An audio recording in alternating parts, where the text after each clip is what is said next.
maanta halka kaga dhawaaqaya in aan ka tagay xilkii gudoomiyaha golaha wakiilada ee Soomaaliland ee aan hayay labadii sanadood ugu dambeysay waxaan cadeynayaa oo kale in aan ka tagay xilkii xubinnimada golaha wakiilada ee iyadana aanu hayay golaha wakiilada ee dadka deegaanku ay doorteen iyagana inaan ka tagay inaan halkan kaga dhawaaqo inaan ka baxay xisbigii wadani ee aan ka mid ka ahaa dadkaygu hadduu tashaday maxaa loo daba socdaa arrinta iyada ah waxaan leeyahay waryaara kala quusanay qowmo walaada gaariga fiidka waxaan ku wareejin doonaa insha Allah taala marka la soo dhiso maamulka SSC Khaatumo insha Allah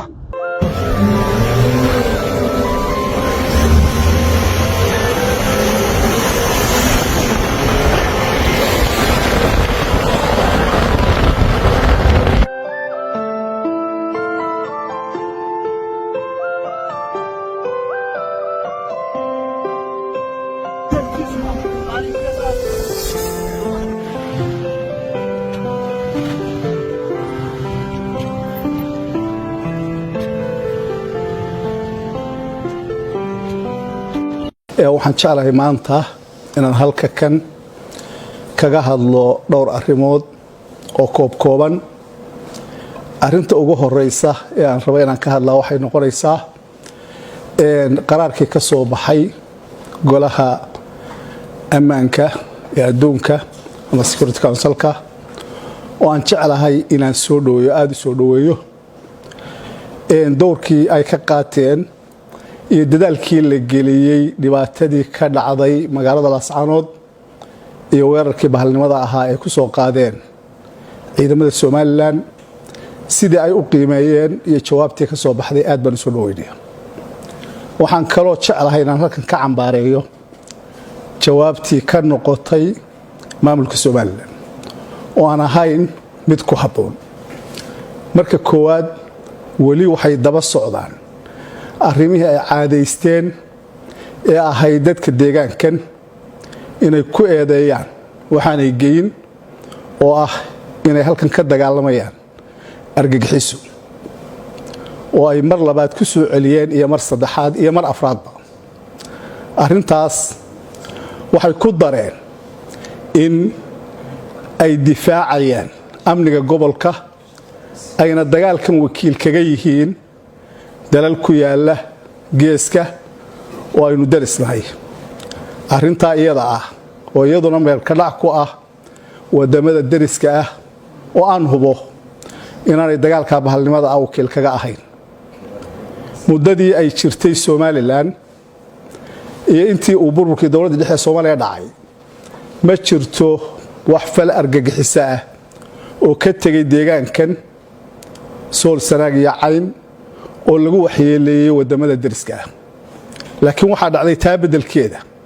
laga soo bilaabo dhowr iyo 90kii ilaa iyo maanta in badan oo kamid ah falal ka dhacay wadamada jaarka ah inay ka gudbeen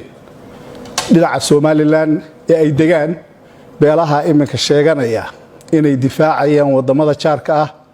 iyo xasiloonida gobolka arrintaasi runtii meel ka dhac bay ahayd waxa kale oo meel ka dhac ahayd inay ku eedeeyaan xubnaha Security Council-ka iyo bulshada caalamku inaanay haynin xog ku filan oo go'aanka ay ku qaateen xog la'aan taasina waxay muujinaysaa inay aad u yareysanayaan ama indhaha uga lalinayaan bulshada caalamka oo haysa xog dhaba ayna yimaadeen saxaafadda caalamiga halkan ay yimaadeen cid ka socota lanqeyrta casri caalamiga hay'adaha xuquuqul insaanka iyo wariyaal madax banaan intuba arrinta iyada ah waxaan leeyahay waxay noqonaysaa dhibkii iyo dacaayadkii beenta ahaa ay hore u caadeysteen maamulku oo ay wali ku daba jiraan oo ay ku qarinayaan burburka iyo dhaawaca weyn ay u geysteen dadka deegaankan oo ay ku barakaceen in ka badan 200,000 oo qof ay ku dhinteen 500 oo qof ayna ku dhaawacmeen in ka badan 2,000 oo qof lagu dumiyay dhammaan kaabayaashii dhaqaalaha iyo adeegii guud ee uu gobolku lahaa dhammaantood hadday noqonayso cusbitaallo hadday noqonayso masaajido hadday noqoto goobii waxbarashada iyo goobihii kale adeega intaba ay ku dumiyeen ay ku qarinayaan falal dembiyada ay ka geysteen gobolkan ay ka geysteen aad iyo aad baan uga xumay arrintaa iyada ah waxaanan jeclahay oo aan rajaynayaa oo aan bulshada caalamkana ugu baaqaya inay soo bixi doonaan aan ka rajaynayaa tallaabooyin waxtar leh oo wax lagaga qabanayo dadkii geystay xasuuqa oo ay ugu horeyso falkii 27 bishii December ka dhacay magaalada Laascaanood oo dad aan waxba galabsan oo mudaharaadaya oo ka falcelinaya falal lagula kacay muddo 10 sanadood hal doorkooda lagu leeynayay inay isweydiiyaan yaana dilay maxaasina lagu dilay oo ay sababteedii ugu horeysay ilaa gudoomiyihii gobolka markaa joogay taliyihii aaga General Cali Barre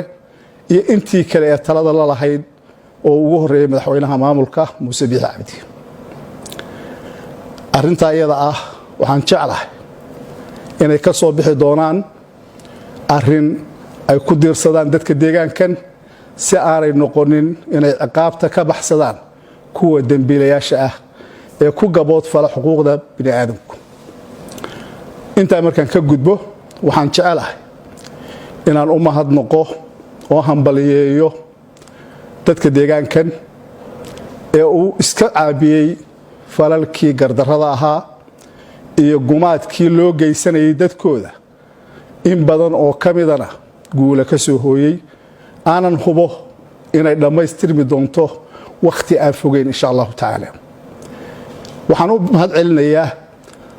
dhammaan intii garab istaagtay ee ay ugu horeeyaan ciidamada beelaha aan walaalahanahay ee hiil tol ama hiil walaal oo aanu xaq ugu lahayn inay noogu hiiliyaan dhibaatada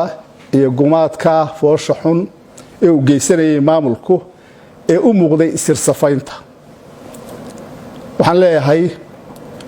waa idinka mudnayn idinkuna waad garateen aad iyo aad baan ugu mahadnaqaynaa waxaan u mahadnaqaynaa cid kasta oo garab istaagtay bulshada deegaanka ama ha noqoto dawladda federaalka ah ee Soomaaliya ama ha noqoto dawladda Puntland oo ay ugu horeeyaan madaxdeedu waxaan si gaar ah ugu mahadnaqayaa madaxweynaha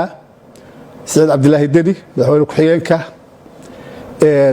Axmed Cismaan Cabdille oo aan leeyahay waad mahadsantihiin idinka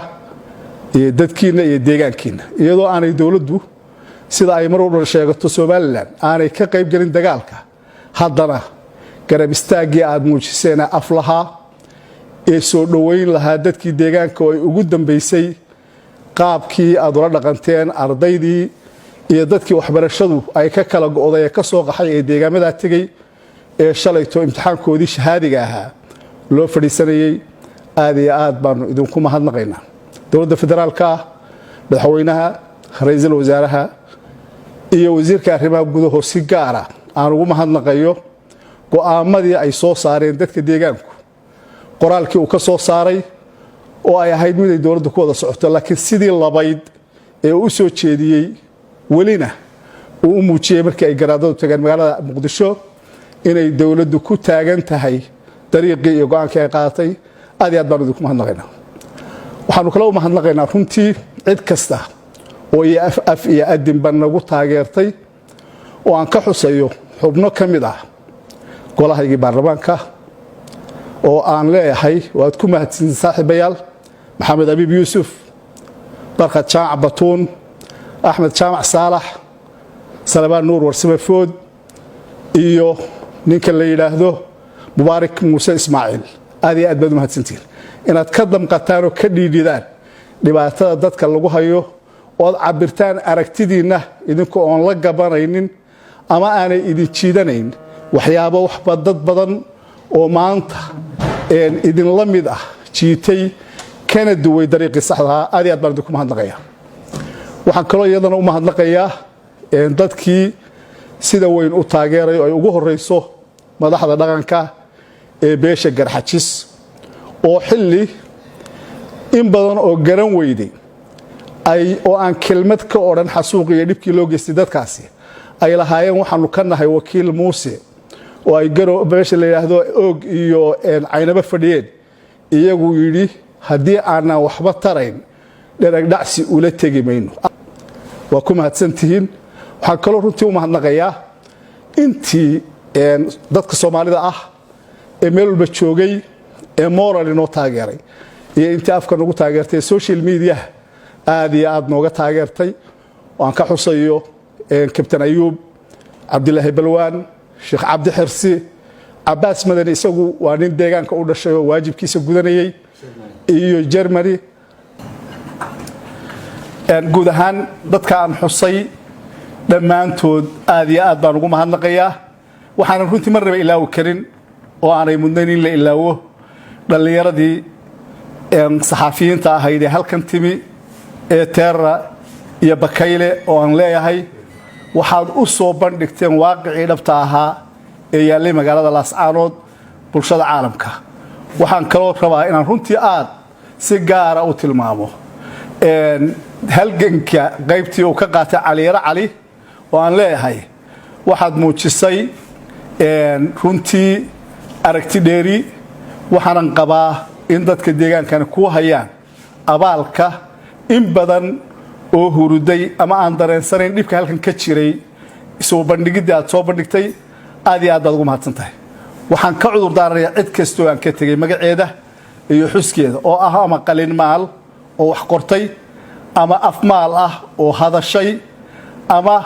gacan iyo dhaqaale nagu taageertay. dhammaantood waxaan leeyahay waad mahadsantihiin waana idin haynaa abaalka. dadka dhammaan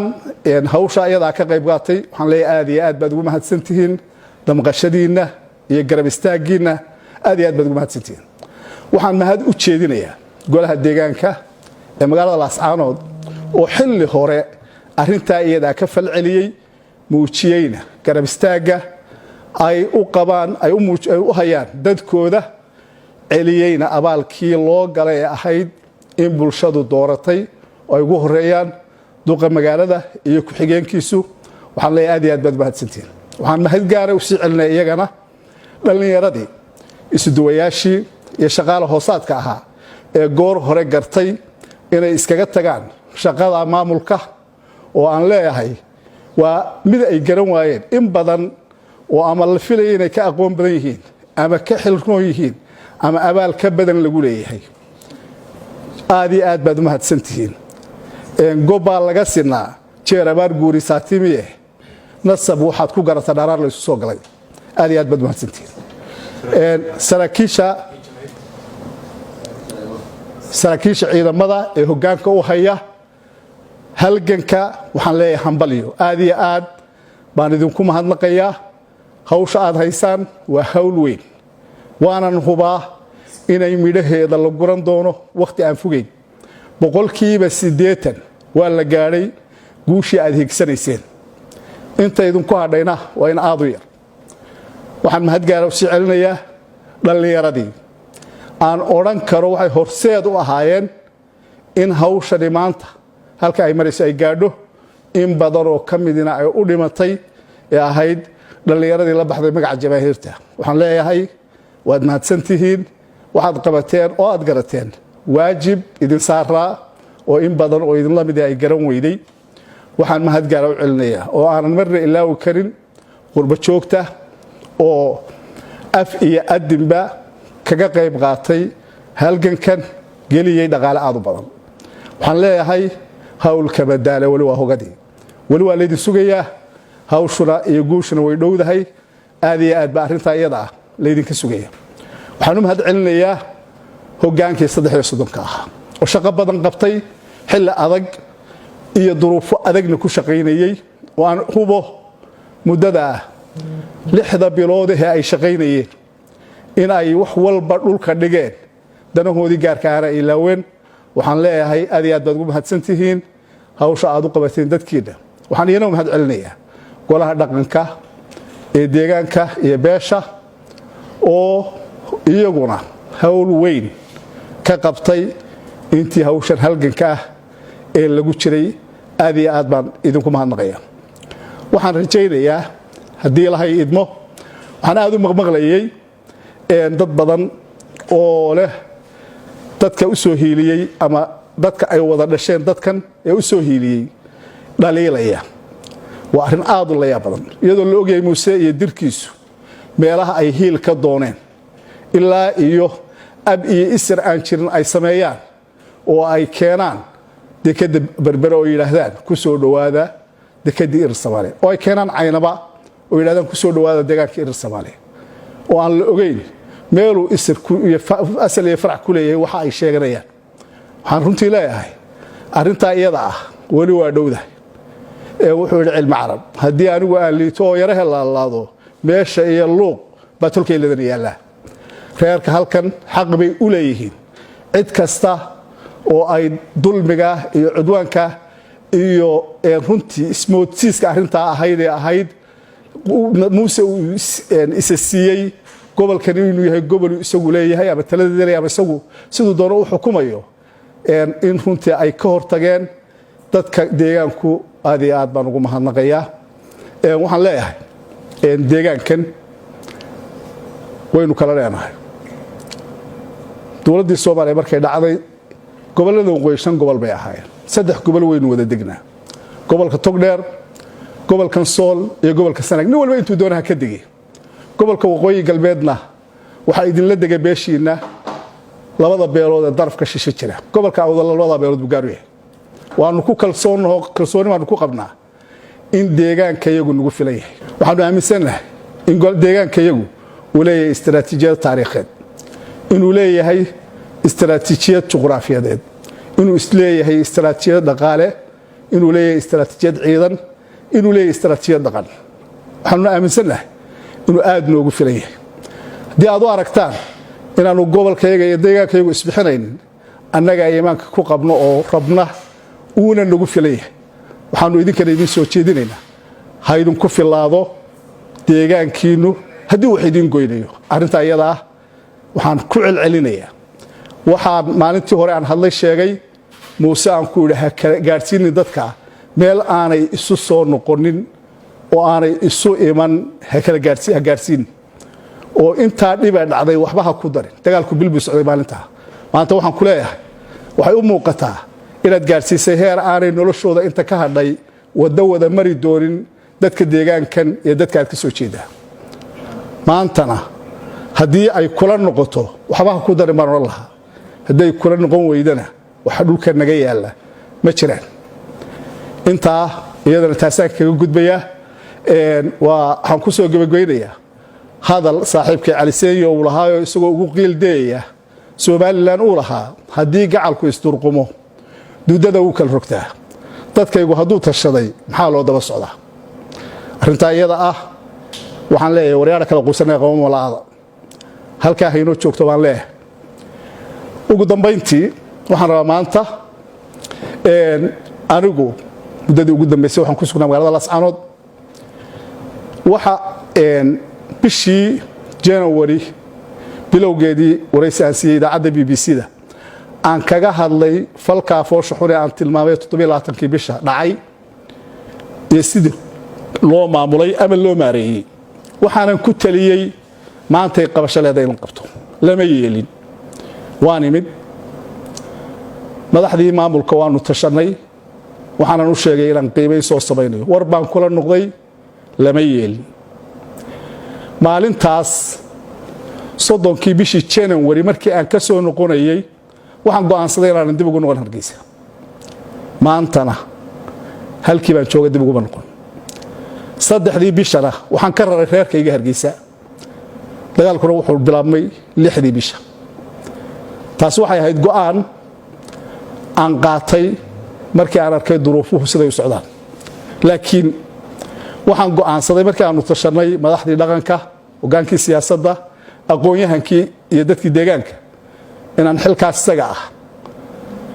inta uu wax u tari karayo dadka deegaankayga inaan sii hayo waxaan leeyahay maanta waxaa la gaadhay inuu soo dhammaaday xilligii uu tarayay xilka aanu hayay dadka deegaanka iyagu ii doorteen marka koowaad in badan oo ka midina 80% aanay ku qanacsanayn joogitaanka aan halka joogay laakiin anigu horeysiya dambayso markii aan joogay halka iyadoo dadkaygu aanay markaa tala midaysan ka lahayn qadiyadaha ku hareeraysan waxaan u arkayay xilka aan hayay in laba faa'iido uu leeyahay oo ah inay kala nabad galaan dadka ay ood wadaagta yihiin iyo inay wuxuu horumar ah la wadaagaan oo aanay dadku ka hadhin dadka deegaanka waxaan leeyahay taasi way isbedeshay waxa yimi in dadkayga ay midnimo ilaahay u siiyay ayna ku midoobeen inay taladooda ay arrinkooda gaar u noqdaan oo ay iyagu u madax banaanaadaan meel kasta oo ay geynayaan oo aan hubo inay iman doonto qaybta hadhay intii hore ilaahay u hirgeliyana ay hirgashay waxaan maanta halka kaga dhawaaqayaa in aan ka tegey xilkii gudoomiyaha golaha wakiilada ee Somaliland ee aan hayay 2 sanadood ugu dambeysay waxaan cadeynayaa oo kale in aan ka tegey xilkii xubinnimada golaha wakiilada ee iyadana aanu hayay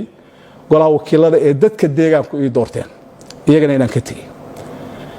inta kadib waxaan runtii arrinta u yeelay sida aan sheegay tashi aanu yeelanay iyo inay dhamaatay muhiimadeedii iyada laftigeeda kama madna inaan xil furto golahaygii oo culays badan saaran yahay aanan arkayo hoggaankeedii inuu ka saari waayo xaaladii adkeedii ay ku jirtay